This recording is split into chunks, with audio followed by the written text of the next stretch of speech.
ఒక గొప్ప మరి ఒక సేవా సంఘ సంస్కరణుడుగా తెలంగాణలో వారు మరి అందించిన సేవలు ఈ సమాజానికి మరువలేనటువంటిది.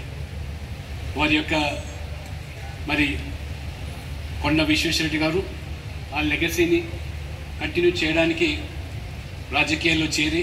పార్లమెంట్ సభ్యుడిగా 2 సార్లు కొనసాగుతూ ఈ యొక్క కోవిడ్ సందర్భంగా మరి ఈ మెమోరియల్ లెక్చర్స్ ఆపడం జరిగింది తప్పితే ప్రతి ఏటా కొనసాగేటువంటి ఈ యొక్క మెమోరియల్ లెక్చర్స్ తద్వారా ఈనాటి ఈ తరానికి రాజ్యాంగం యొక్క విలువలు, జస్టిస్ మాధవ్ రెడ్డి లాంటి వాళ్ళ యొక్క సేవలు, ఈ ప్రాంతం ఇంతకుముందే చెప్పాను జస్టిస్ సుదర్శన్ రెడ్డి గారు ద మెయిన్ ఆర్టిక్ బిహైండ్ ఈ తెలంగాణ మూమెంటు, తెలంగాణ రాష్ట్ర సాధన అవసరాలు ఎందుకనేది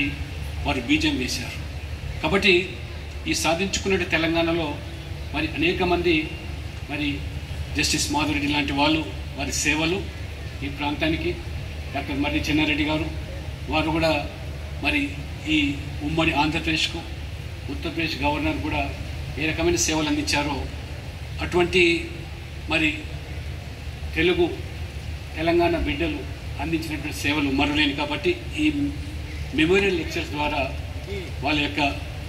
జీవిత విశేషాలు ఈనాటి తరానికి తెలియజేస్తూ రాబో రోజుల్లో తెలంగాణను కూడా అన్ని రంగాల్లో అభివృద్ధి చెందడానికి ముందుకు పోవడానికి కూడా ఈ సంస్థ, ఈ ఫౌండేషన్ కూడా ఇంకా అనేక కార్యక్రమాలు చేపడుతుందని చెప్పి మరి గోదావరి నదీ జలాల వినియోగం విషయంలో డాక్టర్ చెన్నారెడ్డి గారు ఏదైతే పాత్ర పోషించారో ఆ దిశలో మనందరం కూడా ఈ తెలంగాణకు ఉన్నటువంటి వనరులు అవన్నీ కూడా కాపాడుకోవడానికి ఈ ఫౌండేషన్ ద్వారా మనకు స్ఫూర్తిని, ప్రేరణ కల్పిస్తాయని చెప్పి నేను భావిస్తూ ఈ కార్యక్రమంలో పాల్గొనే అవకాశం ఇచ్చినటువంటి మిత్రులు పార్లమెంట్ సభ్యులు విశ్వేశ్వరరెడ్డి గారికి నేను ధన్యవాదాలు చెప్తూ సెలవు తీసుకుంటాను.